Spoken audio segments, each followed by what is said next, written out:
अल्हम्दुलिल्लाहि रब्बिल आलमीन वल आक़िबतु लिल मुत्तक़ीन वस्सलातु वस्सलामु अला सय्यदिल मुरसलीन व अला आलिहि व अस्हाबिहि अजमईन अम्मा बाद फ़अऊज़ु बिल्लाहि मिनश शैतानिर रजीम बिस्मिल्लाहिर रहमानिर रहीम कुल्लु नफ्सिन ज़ाइक़तुल मौत सदक़ल्लाहु मौलानल अज़ीम। तमामी हज़रात एक मरतबा कलमा शरीफ पढ़ें, ला इलाहा इल्लल्लाहु मुहम्मदुर रसूलुल्लाह सल्लल्लाहु तआला अलैहि वसल्लम।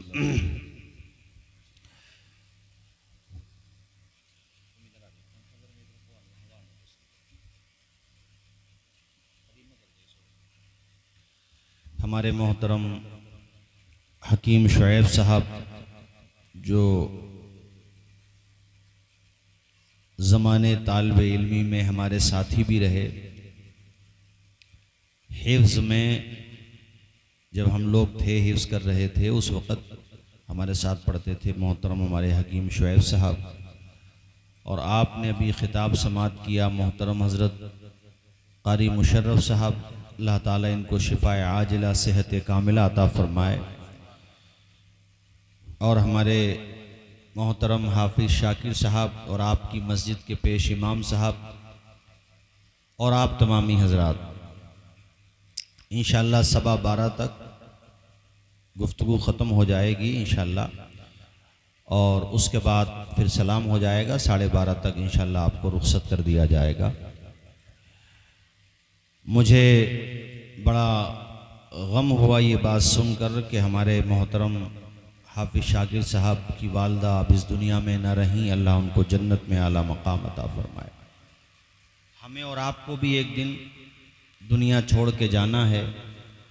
दुनिया में कोई हमेशा रहने के लिए नहीं आया, जो भी आया है उसे उसके मुकर्ररा वक्त पर दुनिया छोड़कर जाना ही पड़ेगा। बहुत जल्द, बहुत कुछ नहीं, थोड़ा नहीं, बल्कि सब कुछ बदल जाएगा। बहुत कुछ नहीं बदलेगा, सब कुछ बदल जाएगा। नाम भी बदल जाएगा, मकाम भी बदल जाएगा, पहनावा भी बदल जाएगा, यहां तक के पड़ोस भी बदल जाएगा। नाम भी खत्म। मरने के बाद कोई नाम से नहीं पूछता, बल्कि सब ये कहते हैं लाश कहां है। सही अंदाज में कह लो तो जनाजा कहां है, जनाजा लेके चलो। जनाजा संभल तक आ गया, कुछ ही देर में आने वाला है घर पे। जनाजे को आहिस्ता लेके चलो, जनाजे को आगे लेके चलो, जनाजे के आगे न चलो, जनाजा आगे रखो, जनाजा कब्र में उतारो। इतनी जगहों पे नाम आपने जनाजे का सुना या मरने वाले का सुना? बोलो, जनाजे का सुना ना। नाम भी खत्म, कोई नाम नहीं ले रहा आप। मिसाल के तौर पे मरने वाले का नाम अब्दुल सत्तार है, तो कोई ये नहीं कह रहा कि अब्दुल सत्तार कहाँ हैं, सब ये कह रहे हैं जनाजा कहाँ है। यार देखो कैसे नाम खत्म हो गया। नाम के लिए इंसान जी जान लगा देता है, मरने के बाद सबसे पहले नाम ही खत्म होता है। औकात दिखा दी गई कि देखो ये औकात थी तुम्हारी। नाम भी खत्म और लिबास भी खत्म। जो घर पे कपड़े थे वो तो छोड़िए, जो बदन पे थे वो भी खत्म। जो सेफ अलमारी में रखे थे या धुलने के लिए गए थे, धुल चुके थे, प्रेस के बाद रखे हुए थे, उनका जिक्र छोड़िए। जो कपड़े पहने हुए थे वो भी उतार लिए नहलाने वाले ने। नहीं उतरे तो कैंची से काटे गए, उतार लिए गए। नाम खत्म, लिबास भी खत्म। और जिस मकान में जिंदगी भर रहा, जो मकान बनाया खून पसीने की कमाई से, मेहनत की, शानदार आलीशान बंगला बनाया, कोठी बनाई, मकान बनाया, कोई बात नहीं, जायज़ है, बनाना चाहिए, बनाते भी हैं, सब बनाते हैं। लेकिन आप देखिए 3 चीज़ों के लिए इंसान ने एड़ी चोटी के जोर लगाए, मेहनत की, सब कुछ भुला दिया उसने। नाम ऊंचा हो, लिबास अच्छा हो, मकान अच्छा हो, सबसे पहले यही ख़त्म हो रहे हैं। नाम भी ख़त्म, लिबास भी ख़त्म और मकान भी ख़त्म। और ऐसा ख़त्म कि अब कब्रिस्तान जाने के लिए मसहरी भी घर से नहीं मिल रही है, वो भी मस्जिद से लाई जा रही है। इससे बड़ा इबरत का निशान और क्या होगा ये बताओ। यानी घर से कोई बेड नहीं जा रहा, घर से कोई चारपाई नहीं जा रही। कारी मुशर्रफ साहब हैं, अब तो मसहरी जो जनाजे के लिए है वो भी मस्जिद से आ रही है। तो क्यों ना मस्जिद से इतना मजबूत रिश्ता हो हमारा कि मस्जिद से जब मसहरी आए तो सिर्फ मसहरी ना आए, मस्जिद से सजदों की बहारें भी आ जाएं, नमाजें भी आएं। मस्जिद से मस्जिद पे जहां इबादत की थी वहां की दुआएं भी आएं, मस्जिद की सदाएं भी आएं कि ए अल्लाह, ये जो आज जा रहा है इसके जाने से सिर्फ इसके घर वालों को गम नहीं है, तेरे घर, अल्लाह के घर, मस्जिद को भी गम है। ये वो बंदा है जो मस्जिद में आके अजान देता था, ये वो बंदा है जो मस्जिद में आकर के सबसे पहले मुझे आबाद करता था। या अल्लाह, ये वो बंदा है कि कोई नमाज ऐसी ना होती थी जब ये मेरी ज़ियारत ना करता था, मेरी ज़मीन को तेरे सजदों से आबाद ना करता था, मेरे अंदर आके तुझे लम यलिद वलम यूलद ना कहता था, मेरे अंदर आके तुझे सुबहान रब्बियल आला, सुबहान रब्बियल अज़ीम और तेरी तकबीरात नहीं बयान करता था। या अल्लाह, ये वो बंदा था, पाबंदी से आता था, रोज़ाना 5 वक़्त आता था। और अगर बंदा ऐसा था जो तहज्जुद की नमाजें भी पढ़ता था, अरे इसीलिए तो फ़र्ज़ नमाज जहाँ पढ़ी है उसे छोड़ के दूसरी जगह सुन्नतें पढ़ो। क्यों? ताकि ज़्यादा से ज़्यादा मस्जिद की जगहें तुम्हारी तस्बीहात की गवाह बन जाएं, तुम्हारी इबादत की गवाह बन जाएं, तुमने जो नमाजें अदा की हैं उसके हक में वो गवाही दें। ऐ मेरे साथियों, हम और आप करबला शरीफ के मानने वाले हैं, इमाम आली मकाम के मानने वाले हैं। उन्होंने कितनी मोहब्बत की है नमाज से, उनके नाना ने उन्हें नमाज की मोहब्बत घुट्टी में पिलाई, उन्हें सिखाया कि मेरे नवासो, जान चली जाए मगर नमाज नहीं जाना चाहिए। और ऐसा ही अमल करके दिखाया। उनके नाना जान बिस्तरे अलालत पर हैं, हुक्म फरमा रहे मेरे बाद नमाजों को कज़ा न करना, नमाज के मामले में लापरवाही न बरतना। और उनके नवासे मैदान करबला में जख्मों से चूर हैं, उनका बदने पाक खून में लहू लुहान हो चुका है। और जब पुश्ते फरस यानी अपनी सवारी से जमीन पे तशरीफ ला रहे हैं तो सजदे की पोजीशन में आ गए हैं। वो दुनिया वालों को ये बता रहे हैं, यजीदियत की अलगार में, नेज़ों की बौछार में सजदा करके ज़माने को ये सिखा रहे हैं कि न मस्जिद में न बैतुल्लाह की दीवारों के साए में नमाज़े इश्क अदा होती है तलवारों के साए में।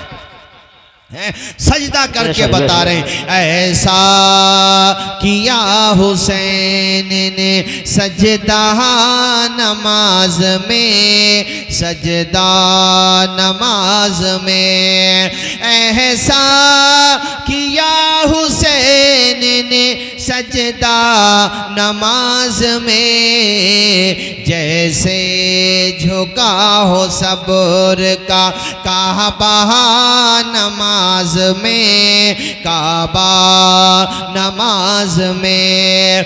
जब तक न बख्श जाएंगे नाना के उम्मती, जब तक न बख्श जाएंगे नाना के उम्मती, तब तक रहेगा उनका नवासा नमाज में। नारे तकबीर, नारे रिसालत।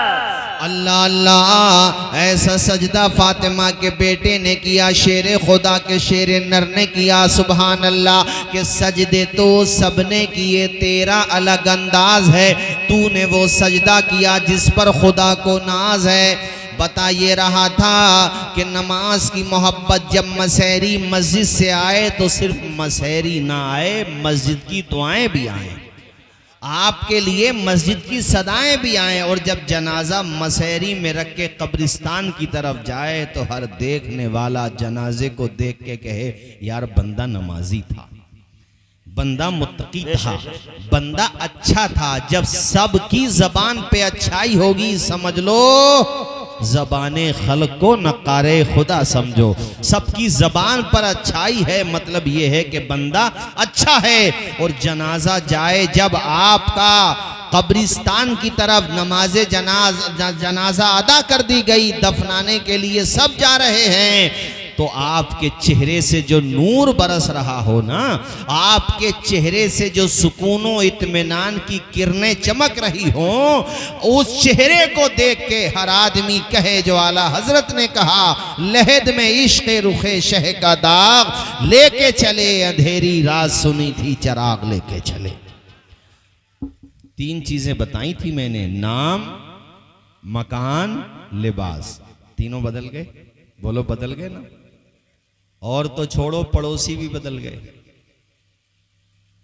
पड़ोसी भी बदल गए। यहां पड़ोसी जिंदा थे वहां मुर्दा हैं, यहां जिस्मों की कालिब में रूहें थीं, वहां अब जो जिंदगी है वहां रूहें ही रूहें हैं। अल्लाह के फजल से रूह आजाद हो गई, सुभान अल्लाह, बोलो भाई सुभान अल्लाह। नेक बंदों की रूहें, अल्लाह जिनसे राजी होता है उनकी रूहें अलग अलग मकामात पर रहती हैं। बाज रिवायात में आया कि शोहदा की रूहें जन्नत के परिंदों के अंदर रहती हैं, जिस शाख पे चाहती हैं झूलती हैं, जन्नत के जिस गोशे से चाहती हैं फायदा उठाती हैं। और छोटे छोटे बच्चे जो फौत हो जाते हैं, अल्लामा जलालुद्दीन सुयूती अल मुतवफ़ा 911 हिजरी, आपने शरह सुदूर में लिखा कि उन बच्चों की रूहें जन्नत की चुड़ियों में रहती हैं। सुभान अल्लाह। छोटे छोटे बच्चे जो फौत हो जाते हैं नाबालिग, और इन बच्चों के बारे में तो ये आया है जो बच्चे छोटे होते हैं कि ये जन्नत में नहीं जाएंगे उस वक्त तक जब तक अपने माँ बाप को साथ नहीं ले जाएंगे। हाँ भाई हदीसों में आया है, ऐसा मकाम है। और जो बड़े हैं नेक हैं वो अल्लाह ने उनको माफ कर दिया, तो उनकी रूहें बताया मैंने, बाज की रूहें आला इल्लियीन में रहती हैं, और बाजों की रूहें रहती हैं जमजम शरीफ के पास। बोलिए कहाँ? जमजम जहां है। कितने ऐसे हैं बेचारे जो जिंदगी भर भाई उन पे इंतजाम नहीं हो सका, पैसे नहीं थे, वो नहीं जा सके मक्का मदीना, लेकिन देखिए दम निकला तो उनकी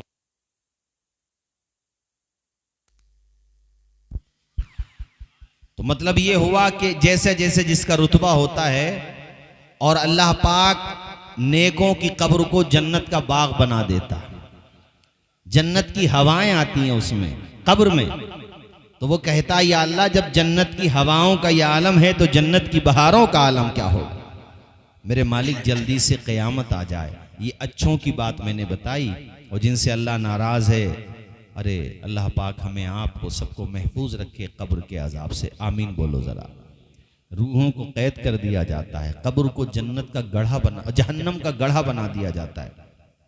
और आप और हम सोच भी नहीं सकते यार ये क्या कम बात है कि इंसान को एक कब्र में कैद कर दिया जाए, और अजाब ना भी हो तो सबसे दूर होकर के वहां कैद कर दिया गया। यही तो अंजाम है इंसान का।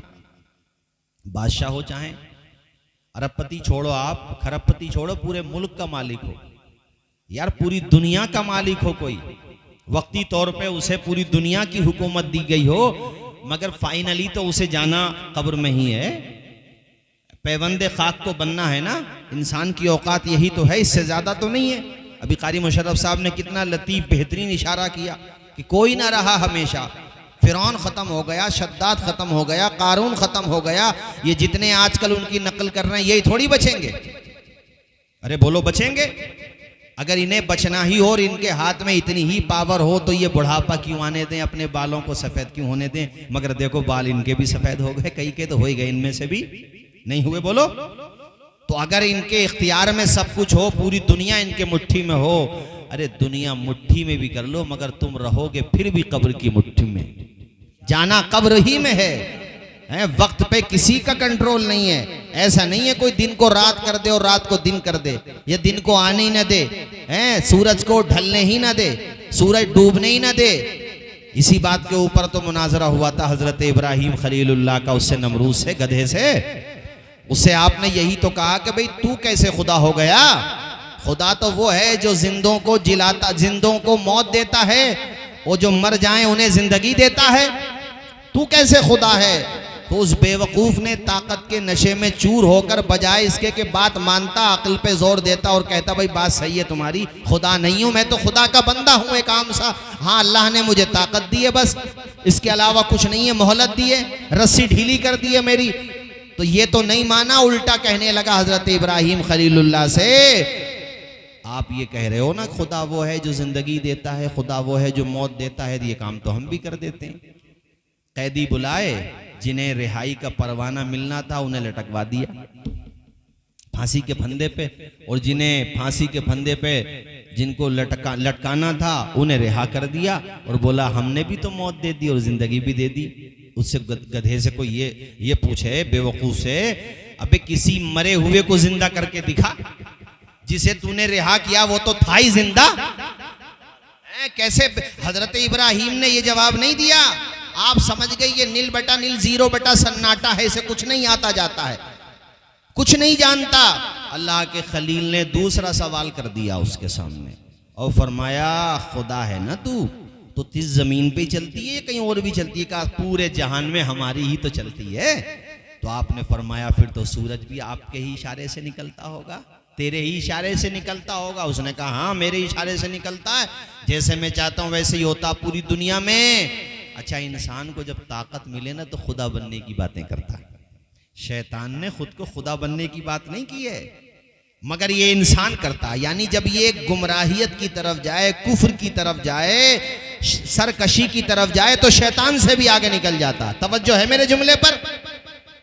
और जब ये नेकी की तरफ जाए तो फरिश्तों से आगे बढ़ जाता है। जुमला समझ में आया? यानी जब सरकशी पे जाए तो शैतान से आगे बढ़ेगा, और जब अल्लाह ताला की तौफीक से ये नेकियों की तरफ जाता है तो इसका रुतबा फरिश्तों से भी बढ़ जाता है, आम फरिश्तों से। जो रसूल मलाइका उनकी बात नहीं की है मैंने, आम फरिश्तों से।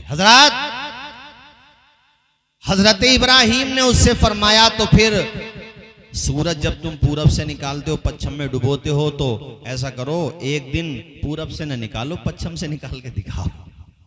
अरे बात समझ में आ रही है ना मैं जो बोल रहा हूं आपके? अब भैया ये तो ऐसा इतना भारी गोला हो गया है। अब कुछ देर कुरान शरीफ ने इरशाद फरमाया है फबुहितल लज़ी कफर, इसका तर्जुमा ये होगा कि उसके समझ ही नहीं आया कि करूं क्या, जिसको हम लोग अपनी भाषा में बोलते हैं तोते उड़ गए, बोलते हैं ना। यानी ऐसा सवाल मैंने किया कि तोते उड़ गए, इसके तो पिंजरे भी उड़ गए। इसके दिमाग ने काम ही नहीं किया। अरे सुबह मगरूर को वो शाम भी कर देता है, शोहरतें करके खत्म गुमनाम भी कर देता है। वक्त से आंख मिलाने की हिमाकत न करो, वक्त इंसान को नीलाम भी कर देता है। जवाब ही न दे पाया। सारे मजमे ने भी देख लिया कि बात वही सही है जो अल्लाह के खलील ने कही है।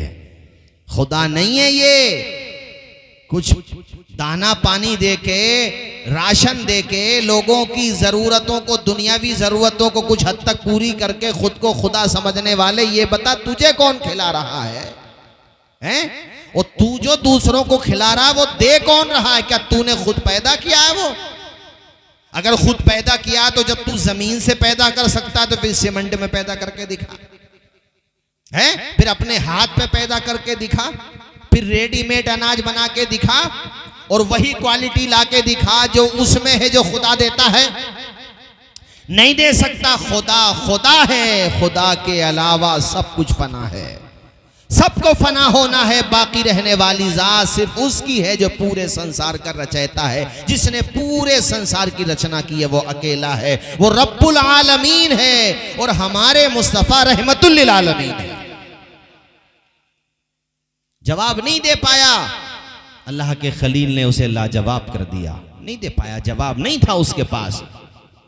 तो इससे पता ये चला, जो बताना चाह रहा था वो ये है कि हुक्मरान हो, बादशाह हो, अरबपति हो, खरबपति हो, बेइंतहा दौलत हो, ये कह लो, मगर मौत, बोलो यार आप भी बोलो ना, मौत आना है, आवाज आए मौत, दुनिया छोड़ के सबको एक दिन। ये शायद हमारे नौजवान लगे बैठे इनको ये जानते होंगे, माइकल जैक्सन ऐसा डांसर था दुनिया में, उसका बड़ा नाम था। यूट्यूब तो उस ज़माने में इतना डेवलप नहीं हुआ था, लेकिन चैनल्स पे उसके प्रोग्राम चलते थे। मैं उसके बारे में एक दिन पढ़ रहा था, उसकी जर्नी पढ़ रहा था, तो मतलब कितने ममालिक के तो प्रेसिडेंट जो वजीर आज़म होते थे वो उससे ऑटोग्राफ लेते, तो उसका एक सिग्नेचर लेने के लिए लाइन में लगते थे, इतनी शोहरत मिली उसे। रंग काला था उसका, तो उसने सर्जरी कराई रंग गोरा कराने के लिए।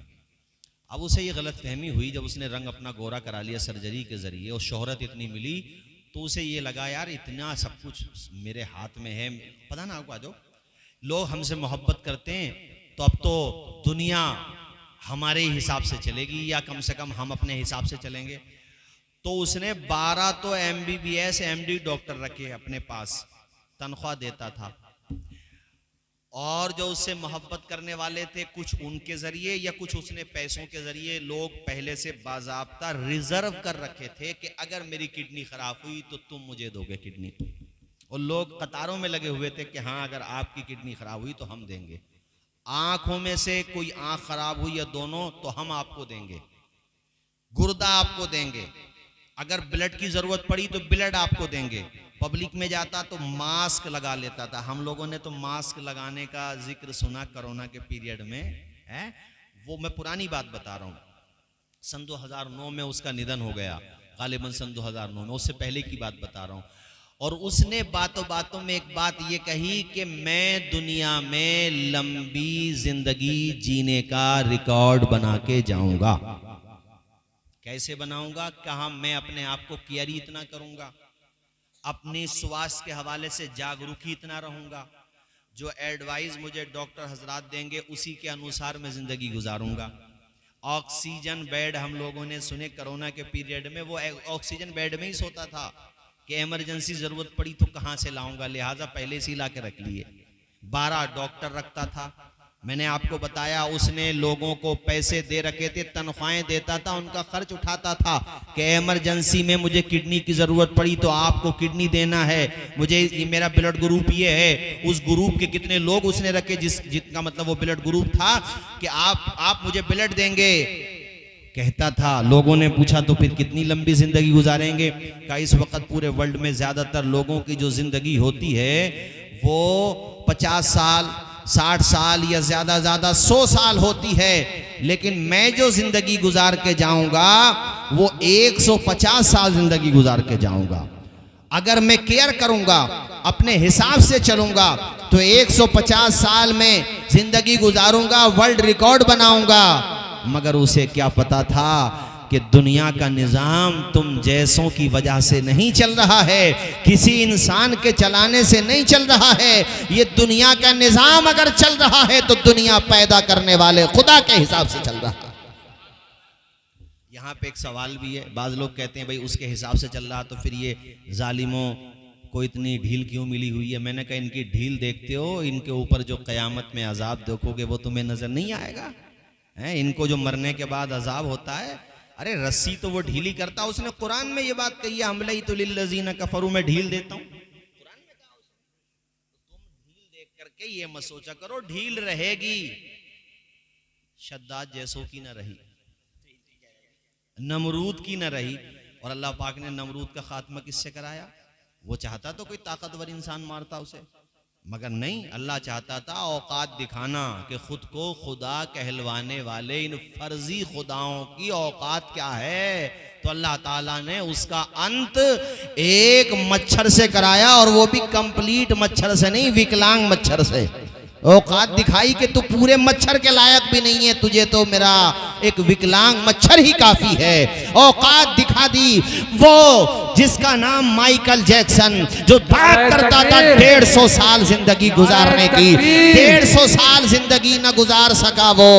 और सुनो मेरे साथियों, तुम्हें सुन के ताज्जुब होगा, सिर्फ 50 साल उसकी जिंदगी पूरी हुई थी, 50वां साल चल रहा था, 49 साल वो जिंदगी अपनी गुजार चुका था। 49 बहारें ही उसने जिंदगी देखी थी।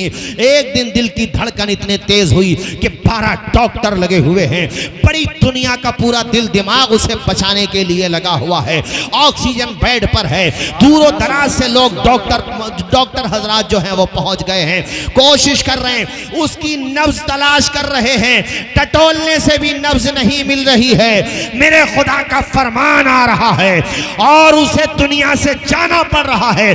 पता ये चला कि जिसका वक्त आ जाएगा वो कितना ही मशहूर क्यों ना हो, कितना ही इल्म वाला क्यों ना हो, कितना ही ताकत वाला क्यों ना हो, कितना ही हुस्न वाला क्यों ना हो, कितना ही मशहूर क्यों ना हो, जब वक्त आ गया है तो उसे जाना ही पड़ेगा, उसे ये दुनिया छोड़ना ही पड़ेगी। ऐ मेरे अजीज दोस्तों, दुनिया में कोई हमेशा रहने के लिए नहीं आया। 150 साल जीने की बातें करने वाला 100 साल तो छोड़ो, 100 साल छोड़ करके जा रहा है, यानी 50 साल में जा रहा है, 100 साल भी पूरे नहीं कर पाए। हकीकत रूबरू हो, कारी मुशर्रफ साहब 4 मिसरे मुझे याद आए, हकीकत रूबरू हो तो अदाकारी नहीं चलती, खुदा के सामने बंदों की मक्कारी नहीं चलती।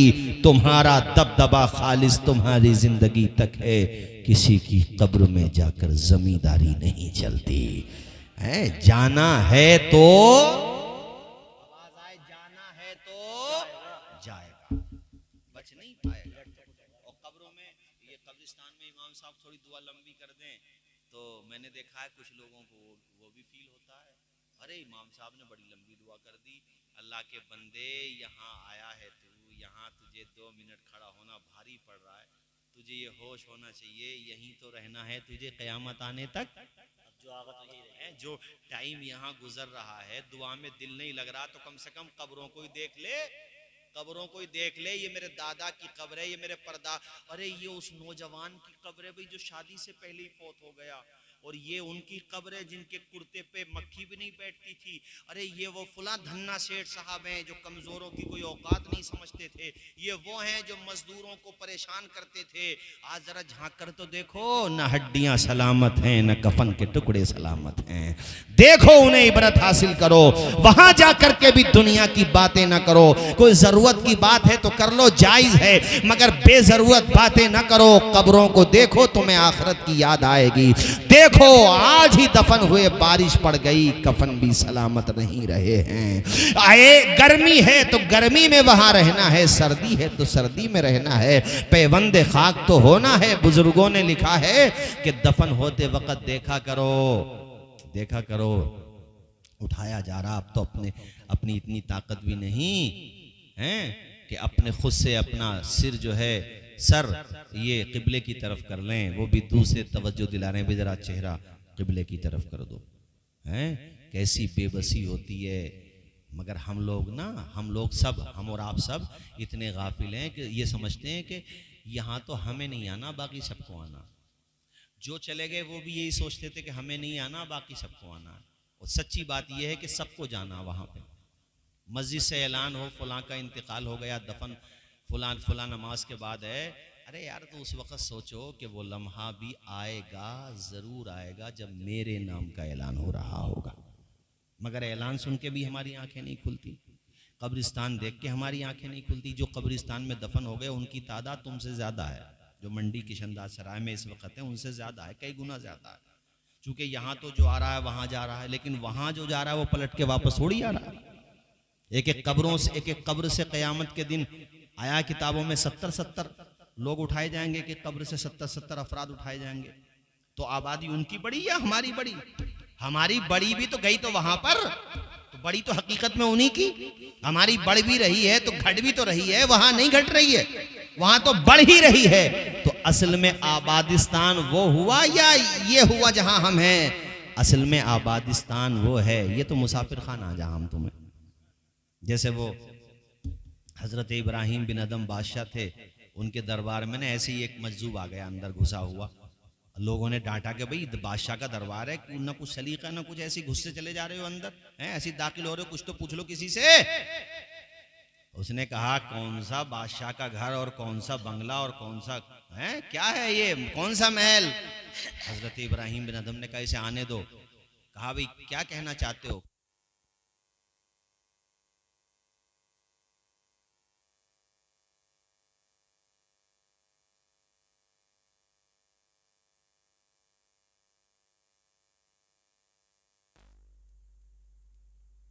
एक दो रात के लिए जब तक रुकते हैं वो होता मुसाफिर खाना। उस मजजूब ने कहा ये भी मुसाफिर खाना है। कहा कैसे? ये बताओ तुमसे पहले कौन थे? अरे बोलो यार, तुमसे पहले? कहा मुझसे पहले वो थे जिन्होंने मुझे बनाया। कहा उनसे पहले? कहा उनसे पहले वो जिन्होंने उन्हें बनाया था। कैसी सिलसिला आगे तक ले जाओ, और तुम्हारे बाद भी तो कोई बनेगा ना बनेगा, या तुमने परमानेंट रहने का कुछ वो लिखवा लिया है? का नहीं, हमारे बाद भी कोई बनेगा। का मुसाफिर खाने में क्या होता है? आज मैं हूं, कल को दूसरा है, फिर तीसरा है, फिर चौथा का उसमें और उसमें क्या फर्क है? बात दिल पे इतनी लगी इतनी लगी इतनी लगी कि इब्राहिम बिन अदम का दिल उचाट खा गया दुनिया से। वो कमरे में सोते हुए नींद नहीं आ रही थी, तो मकान की छत पे शोर शराबा हो रहा था, जैसे कोई कूद फान कर रहा हो। आवाज दी बाहर निकल के, भाई कौन है ऊपर? का मेरा ऊंट खो गया, ऊंट तलाश कर रहा हूं। तो हजरत इब्राहिम बिन अदम ने कहा छत पे ऊंट तलाश कर रहे हो?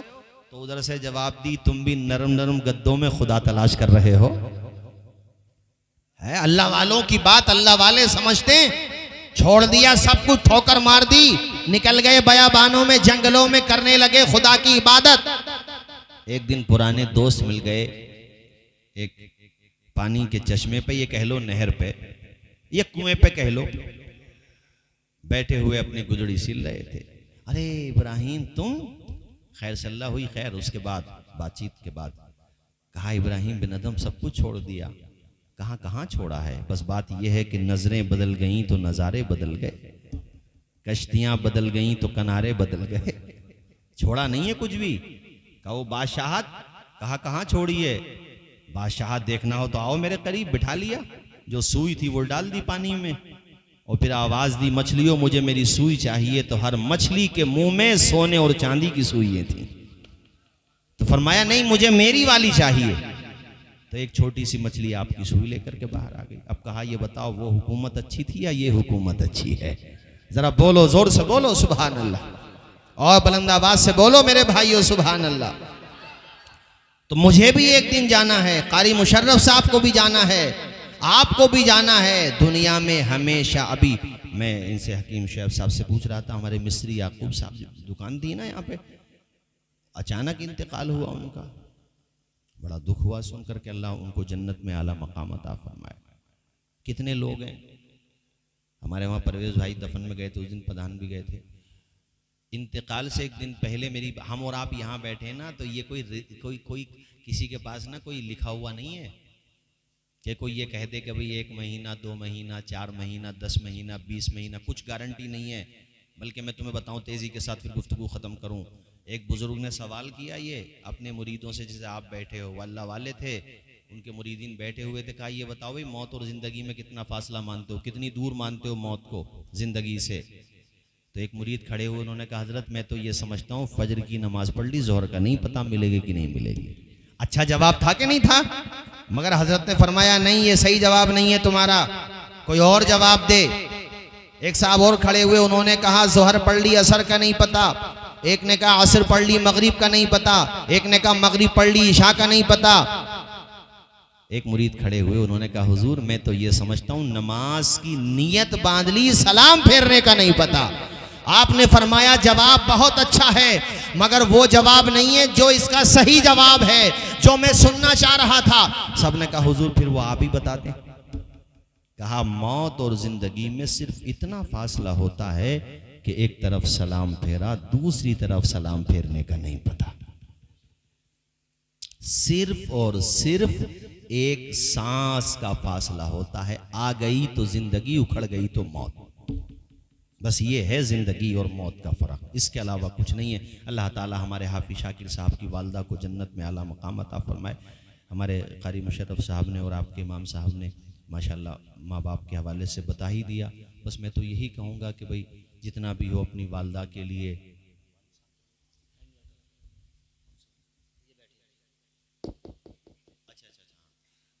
अपने अब्बा की ज़्यादा से ज़्यादा खिदमत करो। कारी मुशर्रफ साहब ने जो बातें बताई बड़ी अहम बातें थीं और इमाम साहब ने भी। और मेरी तकरीरें खैर आप सुनते ही हो, मैं माँ बाप का जिक्र ज़्यादातर तकरीरों में करता हूँ। वो इसलिए कि अब जैसे इनकी माँ नहीं है, 40 दिन हो गए, हालांकि मेरी इनसे बात नहीं हुई है इस बारे में, लेकिन मैं दावे के साथ कहता हूँ कि एक दिन ऐसा नहीं गुजरा होगा जो इन्हें अपनी माँ की याद नहीं आई हो। एक दिन भी नहीं गुजरा होगा। कितने ही बूढ़े हो जाएं माँ बाप, ये मत सोचो कि यार बहुत उम्र हो गई अब्बा की, अल्लाह ताला इनकी मिट्टी अजीज कर दे। नहीं, ये सोचो या अल्लाह हमारे अब्बा का साया दराज कर दे। जोर से बोलो, अब्बा का साया। वालदा हैं तो वालदा का साया, दोनों हैं तो दोनों का साया। अरे जिनके माँ बाप नहीं रहते उनसे पूछो यार, घर में संगे मरमर भी लगा हुआ हो, मार्बल भी लगा हुआ हो, लेकिन माँ बाप नहीं है तो वो घर काटने को दौड़ता है। और घर में माँ बाप का साया सलामत है, छप्पड़ भी है तो खुदा की कसम उस घर में दिल लगता है। फरमाबरदार औलाद है, वो कोई ना फरमान है, वो नहीं जानते। ये वाकया शायद मैंने पहले नहीं सुनाया आप लोगों को, मंडी में नहीं सुनाया। रामनगर में गया था प्रोग्राम में, तो वो बाद में हाफिज शाकिर साहब के वालिद साहब की उम्र के होंगे, वो ले गए घर पे बुला के, हजरत चाय वाय पी लीजिए। खैर वो चाय बनने लगी। कहा वो जब आप मुझसे कहा उन्होंने कि जब आप माँ बाप के बारे में तकरीर कर रहे थे तो मैंने सोचा कि मौलाना साहब से बात हुई तो मैं इन्हें अपने बेटे के बारे में बताऊंगा। हमने कहा बताइए। कहा वो दिल्ली में जॉब करता है और बहुत फर्माबरदार है मौलाना साहब। रोजाना कई मरतबा फ़ोन करेगा, कुछ काम भी करेगा तो मुझे फ़ोन करेगा। मैं उससे कहता भी हूँ कि भाई काम के बारे में तुम जानते हो, मुझसे क्यों पूछते हो, बूढ़े आदमी से मैं थोड़ी जानता हूँ तुम्हारे काम के बारे में। कहा अब्बा एक तो तुम्हारा गुस्सा देखने के लिए फ़ोन करता हूँ, मुझे तुम्हारे गुस्से से भी मोहब्बत की खुशबू आती है। ये जुमला सुनाने का मकसद मेरा यह है, कभी माँ बाप डांट दें तो बुरा ना मानो, आंखें न दिखाओ, उनके डांटने में भी रहमतें बरस रही होती हैं। जैसे दवा कड़वी होती है मगर तेरे जिस्म को साफ सुथरा कर रही होती है, माँ बाप का डांटना जाहिर में कड़वा होता है मगर तुम्हारी जिंदगी में रंग भरने का काम करता है। और डांट भी देते हैं तो अलग में रोते हैं माँ बाप, यार ज्यादा डांट दिया। हाँ, बाप डांट भी दे तो अलग में उसे एहसास होता है कि मैंने बेटे को ज्यादा डांट दिया। औलाद ऐसी चीज होती है। कहा हजरत फोन करेगा, यही कहेगा अब्बा तुम्हारी डांट सुनने को मिलती है, दूसरे ये कहेगा अब्बा अरे तुम्हें इसलिए बताता हूँ कई काम करता हूँ कि मेरे अपने तजर्बे की वजह से काम बने ना बने अब्बा और अपनी वालदा को बताऊंगा, वो वहां दुआ करेंगे, उनकी दुआ के सदके में मेरा काम जरूर बन जाएगा। और सिलसिले कलाम जारी रखते हुए उन्होंने कहा मौलाना तौसीफ रजा साहब दिल्ली से जब भी आएगा, ये सुनने वाली बात है, बस खत्म कर दूंगा इस वाक़े के बाद, दिल्ली से जब भी आएगा ज्यादा वक्त अपने दोस्तों को नहीं देता है, मुझे ही देता है ज्यादा वक्त। ये अपनी वालदा को अच्छी क्वालिटी का या तो दिल्ली से या फिर यहीं रामनगर से, रामनगर की बात है, तेल खरीद के लाएगा, अपने हाथों से मेरे सर में तेल डालेगा, खुद बाल बच्चों वाला हो गया। बड़ा बेटा या बेटी बताइए तो मुझे याद नहीं रहा, बहरहाल ये बताया 14-15 साल का है बड़ा बेटा या बेटी, इतना बड़ा है, खुद शादीशुदा हो गया मगर अब भी इतनी सेवा करता है कि बेटा सर में तेल डाल के सर दबा रहा होता है, सर की मालिश कर रहा होता है और उसके बाल बच्चे मेरा पांव दबा रहे होते हैं। अब मुझे बताइए जिंदगी में मुझे और क्या चाहिए सुकून के लिए। कहा मौलाना इतना सुकून मिलता है, दुनिया के खजाने एक तरफ रखे हुए हों, उन खजानों में वो सुकून नहीं मिलता जो माँ बाप की औलाद फर्मा बरदार हो तो अल्लाह ताला माँ बाप को अता फरमाता है। इसलिए बता रहा हूं कि तुम भी इससे सीख लेना। दो चार मिनट बैठ जाओ रोजाना अब्बा के पास, सुन लो उनकी भी। बूढ़े हो गए तो ये थोड़ी है कि तुम ये समझ लो कुछ बात, बेचारे बाजार बड़े बूढ़े कुछ डांट दे, बेटे क्या काम कर रहे हो, अरे तो बता दो उन्हें तुम क्या करोगे, तुम्हें 2 रोटियों से मतलब है? तुम्हारा क्या काम, तुमने तो वो दौर देखा है, वो दौर देखा है, तेरी रगों में जो लहू दौड़ रहा है ये तेरे अब्बा की कमाई तो है खुदा के बंदे, है माँ का दूध ही तो है जो लहू बन के दौड़ रहा है। कारी मुशर्रफ साहब ने कितने दिल के साथ बयान किया और कितना शानदार, बड़ा दिल खुश हुआ मेरा, कितनी अच्छी बात बताई किसी। और ये जुमला मैं भी दोहरा दूं, ना हमारी ना इनकी ना किसी की दुआ, न किसी पीर की, न फकीर की, न मौलाना की दुआ उस हद तक कबूल नहीं होती है जितनी दुआ औलाद के लिए माँ बाप की कबूल होती है। लिख लो, इस जुमले को लिखवा के ले जाओ, मुझसे किसी भी मदरसे में पहुंच जाइयो कि भाई मौलाना ने ये बात कही है, लिख के दे रहा हूं मैं, जितनी माँ बाप की कबूल होगी। मगर अपने वालदा और वालिद के पास नहीं बैठेगा 2 मिनट, दोस्तों के पास, दिल्ली से भी आया, अहमदाबाद से आया, बंबई में काम कर रहा, अरे कहीं से आया तो यार 2 मिनट बैठ जा, माँ के पांव दबा ले, हर जुमेरात को कब्रिस्तान तक चला जा, है? और आपका कब्रिस्तान तो करीब में है, रोजाना भी चले जाओ तो कौन सी परेशानी है? जाकर के 3 दफा कुल हुवल्लाह शरीफ पढ़ दो, ये तो याद है सबको, 3 मरतबा कुल हुवल्लाह पढ़ दो। और इसाले सवाब करने के लिए इमाम साहब को ले जाने की जरूरत नहीं है, दिल में नियत कर लो, या अल्लाह मैंने जो पढ़ा है इसका सवाब अपने फजल के मुताबिक मेरे अब्बा की रूह को अता कर दे, मेरी वालदा की रूह को अता कर दे, और जो हमारी माएँ बहनें बेटियां हैं वो घर से सवाब पहुंचा दें। तुम तो कहीं पर भी रहोगे तुम्हारा सवाब तुम्हारे मरहूमीन तक पहुंच जाएगा। वाला तो हो। कहा मौलाना साहब वो सर दबाता है तो मुझे मिलता बड़ा सुकून। अब बताओ जवान बेटा और वो भी बाल बच्चों वाला, सर दबाता सुकून मिलता है, मेरी आंख बंद हो जाती है लेकिन मैं जाग रहा होता हूँ। बेटे को लगता अब बस हो गए तो वो सर की तरफ नहीं रहता, पैरों की तरफ आता है और अपना सर मेरे पैरों में रख देता है और मेरे तलवों को चूमता है। लेकिन जब चूमता है तो उसके ये बात बताते हुए मैं तुम्हें सही बात बता रहा हूँ, रोने लगे वो, और बल्कि हमारी भी आंखों में आंसू आ गए। यार इतनी अच्छी बात उन्होंने बताई, मुझे बड़ी खुशी हुई कि माशाल्लाह ऐसी औलाद भी आज मौजूद है और यहाँ पर भी हैं। भाई सभी जगह सभी तरह के लोग होते हैं, सब औलाद नाफरमान थोड़ी नहीं होती है। आज भी अल्हम्दुलिल्लाह बहुत सारे लोग हैं अपने अब्बा के सामने बोलते हुए डरेंगे, अब्बा आ रहे होंगे तो रास्ता बदल लेंगे, हैं। हमारे वालिद साहब बताते थे, हमारे बड़े अब्बा बैठे हुए हैं, पहले अपने बड़ों का इतना लिहाज होता था। मुझे ये बात अपने वालिद साहब की आज तक याद है, कारी साहब वो कहते थे हम अपने बड़े भाई से इतना डरते थे कि बचपने में जिस रास्ते से वो आ रहे होते थे सामने से आते हुए दिखाई देंगे तो रास्ता बदल लेते थे, इतना डर था। अब अब्बा का डर नहीं है, अब्बा के सामने मोबाइल पे फिल्म देख रहा, बताओ, अब्बा के सामने गेम खेल रहा और अब्बा से कह रहा अब्बा मोबाइल तो गेम खेलूंगा, इतना भी डर नहीं रहा।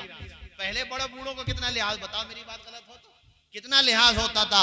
कहा हजरत वो जब पांव चूमता है मेरे तो फिर उसके आंसुओं की ठंडक से मैं बेकरार हो जाता हूँ, अब मुझसे जब्त नहीं हो पाता, मैं उठ के बैठता हूँ और अपने बेटे का सर अपनी गोद में रख के खुदा की बारगाह में दोनों हाथों को उठा लेता हूँ और कहता हूँ या अल्लाह मेरे बेटे को दुनिया की खुशियाँ भी अता फरमा और आखिरत की बहारें भी अता फरमा, या अल्लाह इसकी नस्लों को भी फरमा बरदार बना दे। तो मैं जाते जाते आप लोगों से यही कहूंगा, अपने माँ बाप का कहना मानो, उनका अदब करो, उनका सम्मान करो, तुम भी इंशाअल्लाह इज्जत पाओगे, तुम्हारी नस्लें भी इज्जत पाएंगी।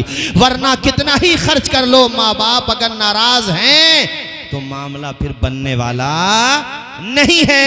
वो जीते जी दुनिया में जन्नत का मजा लेंगे, वो जीते जी दुनिया में जन्नत का मजा लेंगे, जन्नत का मजा लेंगे। जो बाप को खुश रखेंगे और माँ की दुआ लेंगे, जो बाप को खुश रखेंगे और माँ की दुआ लेंगे। तुम कहोगे मौलाना तौसीफ रजा साहब, माँ बाप का कहना मानने से क्या सिर्फ आखिरत में सुकून मिलता है, दुनिया में भी कुछ मिलेगा कि नहीं मिलेगा? मेरे भाइयों, अल्लाह ताला के करम से माँ माँ के कदमों के नीचे जन्नत को रखा गया और बाप को जन्नत का दरवाज़ा बनाया गया। यह आखिर में 4 मिसरे, उसके बाद फिर इंशाअल्लाह सलाम हो जाएगा।